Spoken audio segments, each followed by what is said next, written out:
Well, ladies and gentlemen, it's Christian Bale Dark Knight Trilogy versus Tobey Maguire's Spider-Man Trilogy. So which are the two iconic superheroes has the superior trilogy movies? Without wasting any more time, it's time to find out.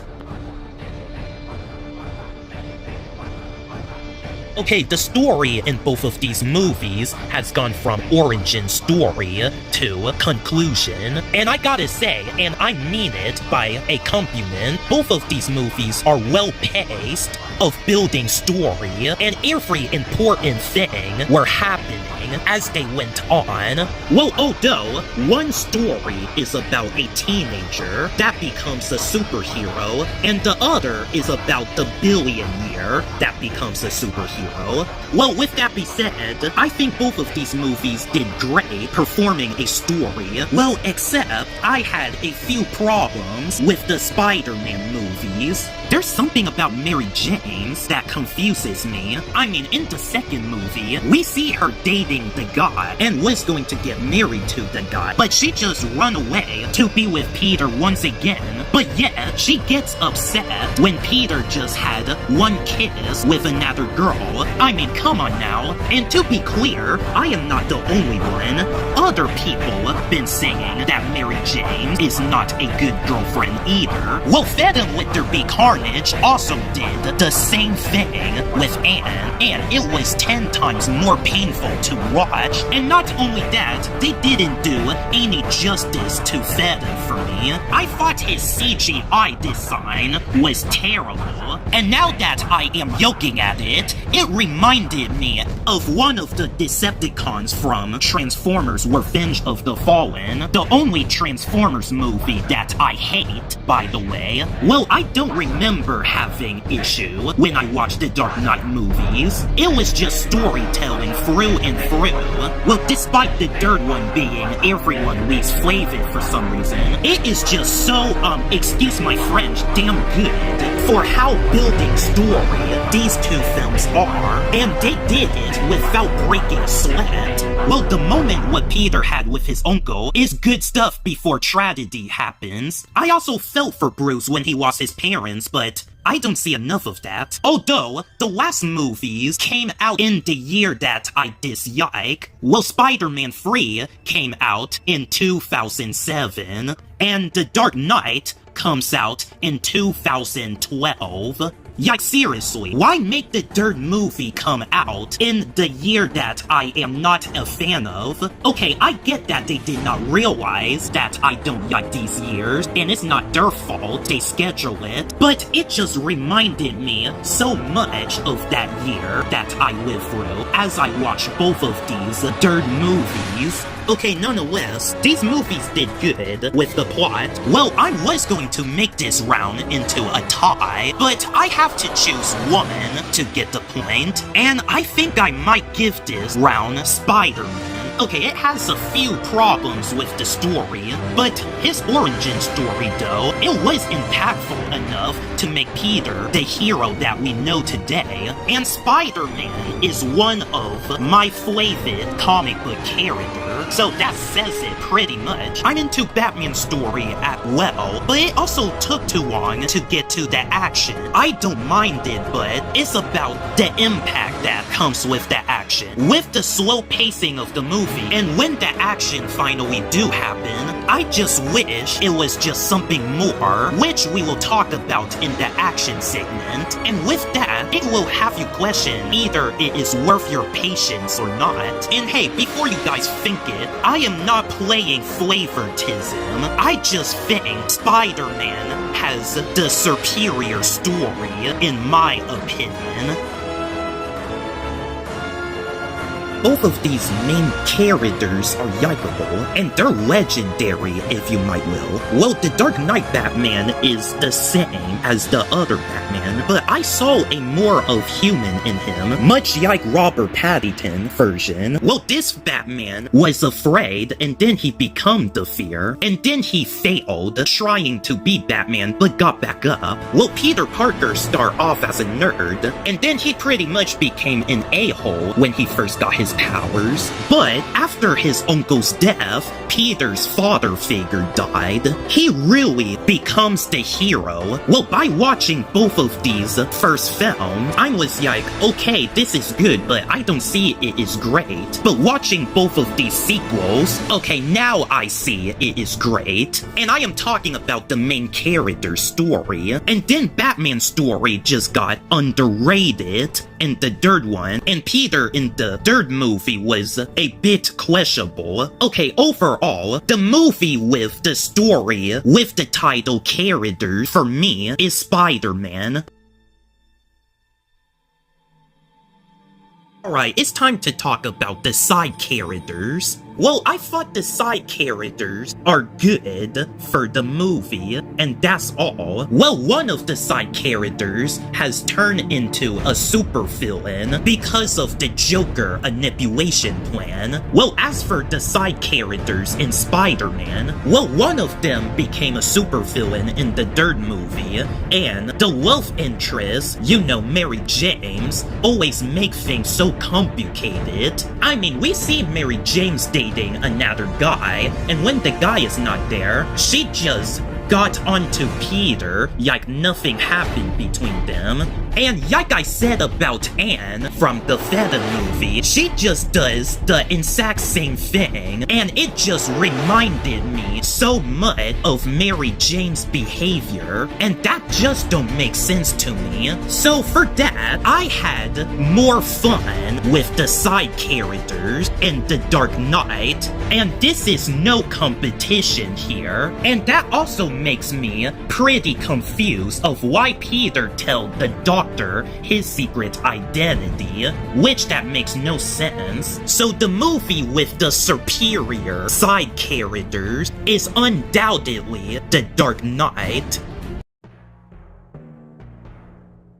Okay, now let's talk about the supervillains. Well, I thought Scarecrow was just okay in the first movie. He does nothing else special in the rest of the movie. Ra's al Ghul only showed up at the climax, so I didn't thought he was great either. Well, the Joker, I thought he was the most intimidating of the trilogy. Then we have Bane, played by Tom Hardy. Well, he is not as big compared to the comics, but I'm willing to go past that. Well, for Spider-Man, Green Goblin was the first villain that Tobey Maguire's Spider-Man fought, and I thought he was the most intimidating villain of the trilogy. And then we have Doc Ock, and I thought he was pretty good too. Okay, well, my least favorite villain of the trilogy has to be either Sandman or Venom. Well, for me, it was mostly Venom, because the terrible CGI they did with Venom was very noticeable, and it is just so hard to look at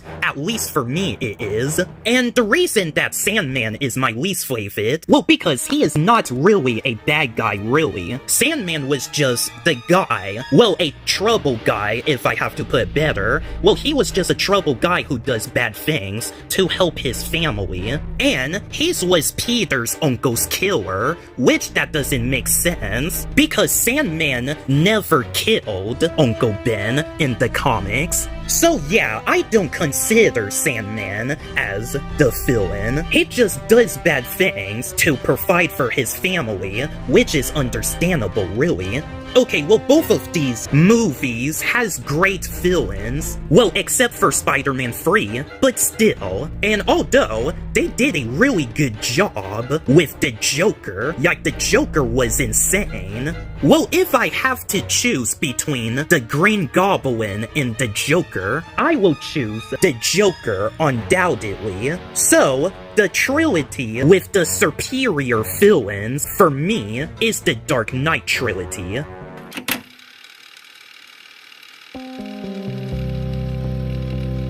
Alright, finally, it's action time, and it's about to get good. I thought the Dark Knight action did pretty well. Well, I don't know why they added dogs in there. Well, I don't like seeing animals get beat up and killed, so I had a bit of a problem with that. But still, I think the action is entertaining, but I can see the basicness when you come down to it. Well, I know Batman and Bane can hit hard, but the sound effects of them hitting hard is not that loud.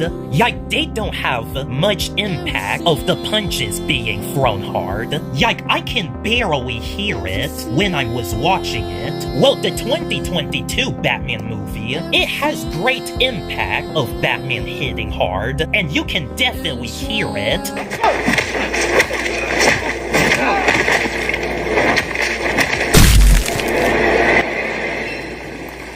Vengeance. Yeah, you see what I mean? And even the way they fight, well, on paper it is cool, but it also looks pretty fake at times. And plus, Batman just hit the venom that caused him to not breathe, and they were supposed to show us that on camera. Well, the fight scene, what they did in the Daredevil series, was pretty cool and rewatchable, and I can definitely hear Daredevil punching slightly hard, and I never get that from the Dark Knight trilogy. Well, they did everything right, but I think they needed to add more sound effects with the fighting scenes. Okay, I also think the action is good in Tobey Maguire's Spider-Man movies, and it gets even better in the third movie. But hey, I am not done here. The chase sequence was cool, but then we get something like this.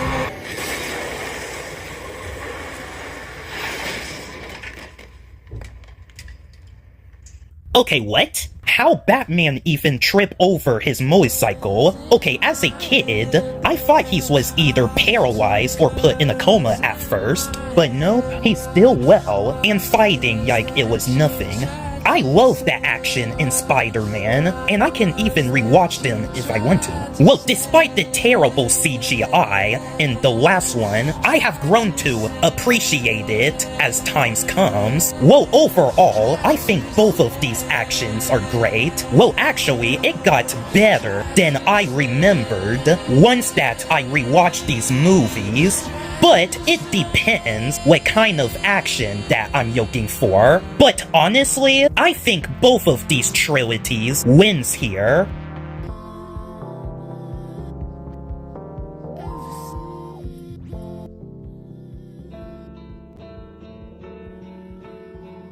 You know, it's been a while since I watched these movies. And it brings back memories too. Okay, well, The Dark Knight can be overrated at times, with people praising it, and Spider-Man is just more like a meme that everybody joke about. Like, I mean, a meme, what people praise it for. Well, although, I wish they added enough villains to make it more memorable, but then we wouldn't get any other Batman movie, wouldn't we? But anyway, it makes me even more excited to see Robert Pattinson Batman in the new DC reboot, which I hopefully it do great. Well, Spider-Man is my childhood favorite movie, and it's always been this way. And I couldn't end the video without mentioning how good it did. Well, The Dark Knight ends with Batman sacrificing himself to save Gotham. Well, I'm not sure it was true, but it was an amazing way of conclusion. Well, for Spider-Man, it just ends with Tobey Spider-Man being with Mary Jane. And that's it. Well, although they were going to make a fourth sequel of Tobey Maguire's Spider-Man, but it just got cancelled. Instead, we have Andrew Garfield Spider-Man movie. And I gotta say, this is just one of Sony Pictures' panic move. Only if I can imagine if they made a cinematic universe out of the Spider-Man franchise, but it was just long past. Oh, and yeah, what truly ends Tobey Maguire's Spider-Man story is him showing up in No Way Home, and my appreciation has grown as we end these characters' story that is well deserved. Maybe that is the true ending of his trilogy, instead of Spider-Man 3. So I guess it all comes down to this. The Dark Knight Begins gets an 8 out of 10. The Dark Knight gets a 10 out of 10. Dark Knight Rises gets a 6 out of 10. Okay, as for the Tobey Maguire Spider-Man movie, the first one gets a 10 out of 10, and the sequel gets a 9 out of 10. And last but not least, Spider-Man 3 gets a 5 out of 10. Okay, to be clear, the reason why I gave Batman Begins an 8 out of 10, and the reason why I gave Spider-Man 2 a 9 out of 10, because of the fact that Mary Jane is being so confusing, whether or not she wants to date Peter or not. Yikes, she is clearly dating another guy, and she made it so complicated when she cheated on his boyfriend with Peter. So with a uninteresting subplot about that, it also connects to a uninteresting reboot that is actually pretty good. Well, as for The Dark Knight Begins, well, I just find myself to be pretty bored when Batman defeats Scarecrow. Well, the movie is still pretty good, but it just felt so short for me, and that's where the entertainment really stopped. Okay, the reason that Spider-Man 3 is a 5 out of 10 because of Peter Parker's bad boy behavior during this movie. Okay, well, I get it is just the symbiote controlling him, but that makes him look like a fool and a joke to laugh at, and people were making a meme about it, and even I started laughing when he danced like this, and they did do my boy Fathom pretty dirty in this movie, and I don't appreciate that. The Dark Knight, it's a 6 out of 10 because Bruce Wayne spent way too much time in the cave recovering his back just to get revenge on Bane, and I think this kind of pacing needs to be cut down out of the movie. Well, the first Spider-Man is a 10 out of 10 because it is actually great, and The Dark Knight is perfect. The Joker was in it, and he is one of my favorite DC villains, and this movie has more action and more dark tone going on in this movie, and the plot twist is insane. Well, Spider-Man has a satisfying origin story that is right up there with Iron Man. Okay, in case that you're wondering which movie I like better, well, even though I'm more like a Spider-Man fan, well, I think The Dark Knight is the superior movie. But how about you? What do you think? Which movie is superior to you? My name is Isaiah Belfort, and I will see you guys next time. Oh, and like and subscribe. Hey guys, okay, I know the video is over, but I'm doing like a separate video after the comparison video that I did. I'm going to review the movie that I just watched, which is Megan 2.0. Well, if you're not interested in the review, then be free to pause the video and stop watching it, or you just skip right to the end and then stop watching it, whatever you prefer. Now anyway, let's just get started with my quick little review. Well, you know, I have watched the first movie back in 2023, and I did not really like it that much. I thought it was a pretty weak horror movie. But the thing is that this movie was supposed to be weak just for the sequel's sake, and I just realized that when I started rewatching this movie again, when I heard that the sequel is going to have a lot of action with a horror element thrown in there. So today, when I was about done making a comparison video, I rewatched the first Megan before I went straight to the movie theater to watch the second one. But my Uber driver dropped me into the movie theater late, so I ended up missing the beginning of the film. Well, I didn't miss too much. I just got there before they wrote the title card. Yeah, so I am disappointed that I get to watch half of the movie in theaters. Well, much like I was disappointed when I watched Despicable Me 4 in theaters from last year, because I also missed the beginning of the movie, and I have to see this movie twice in theaters too, just to make a comparison video with Kung Fu Panda 4 on my old channel. And don't worry guys, I will eventually make a remaster of that. So, what do I think of Megan 2.0? Well, I kind of love it. I know, shocking, right? I mean, coming from the guy who doesn't like the first movie, and then I started to like the first movie now, since I watch it again. Like, Megan 2 was a pretty fun movie, and it is a great film to watch in theaters, which I would recommend doing that. Anyway, I would chat all day about how much I enjoyed the hell out of this movie, but like I said, it is just my quick little review, and besides, I only seen half of the movie, so once that I watch the whole thing, I might even consider making a comparison video with the first movie. Well, right after I make the Suicide Squad vs. Thunderbolts, because I see you guys had folded the Suicide Squad vs. the Thunderbolts comparison video more, so I guess I will be making that video first, but I have to watch the Thunderbolts movie first, so yeah, that's all I'm going to say.